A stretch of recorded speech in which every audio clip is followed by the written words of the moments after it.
నిత్యావసర వస్తువుల ధరలు 20% పెరిగినా ఒక గృహిణి ఖర్చు పెరగకుండా తన వాడకాన్ని ఎంత శాతం తగ్గించుకోవాలి? ఆప్షన్స్ ఇచ్చే చూడండి. 1 16 2/3, 2 15 5/7, 3 14 2/7, 4 25 3/4. అంటే ఏంటంటే నిత్యావసర వస్తువుల ధరలు అంటే మంత్లీ ఎక్స్పెన్సెస్ 20% పెరిగినాయంట.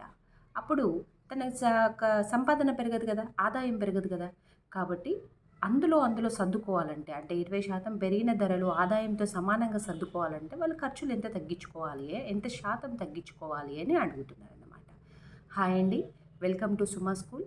ఈ ప్రాబ్లం కనుక మీకు యూజ్ అయితే ఈ ఛానల్ని సబ్స్క్రైబ్ చేయండి, ఒక లైక్ చేయండి, షేర్ చేయండి. నిత్యావసర వస్తువుల ధరలు 20% పెరిగిన ఒక గృహిణి ఖర్చు అంటే 20% పెరిగింది అంటే అమ్మ ఎంత శాతం తగ్గించుకోవాలి? 20% ఖర్చు తగ్గించుకోవాలి. అంటే ఆదాయంలో 20% ఖర్చు తగ్గించుకోవాలి. పెరిగిన ధరలు ఎంత అంటే 20%. ఇచ్చింది ఎంత అంటే ఇచ్చింది 100% అనుకుంటే, అంటే ఉన్న ఖర్చు 100% అనుకుంటే పెరిగిన ధరలతోటి పెరిగిన ఖర్చు ఎంత అవుతుంది? 100 + 20 అవుతుంది. అంటే ఎంత అవుతుంది? 120 అవుతుంది. ఆమె తగ్గించుకోవాల్సిన ఖర్చు ఎంత? 20%. అది రాద్దాం చూడండి. అదనంగా పెరిగిన ఖర్చు శాతం మొత్తం ఎంత అనుకుంటే 100% అనుకుంటే పెరిగింది ఎంత? 20.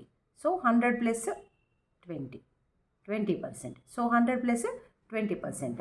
తగ్గించవలసిన వాడకం ఎంత అన్నాడు. సో ధరలు 20% పెరిగినాయంటే మన ఖర్చు కూడా 20% తగ్గించుకోవాలి కదా. ఇప్పుడు నేను ఇక్కడ రాస్తున్నా చూడండి.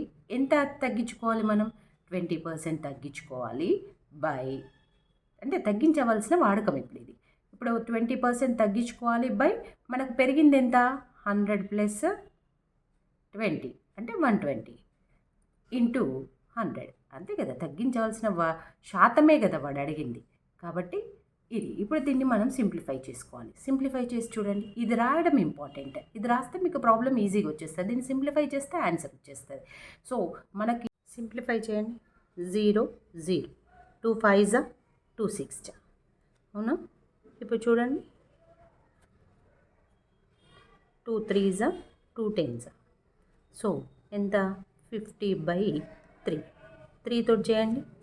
3 ఎంత వస్తుంది? 3 1 3 6 ఎంత మిగిలింది? 2. అంటే 16 3 48, 2/3. ఆన్సర్ ఎంత? 16 2/3.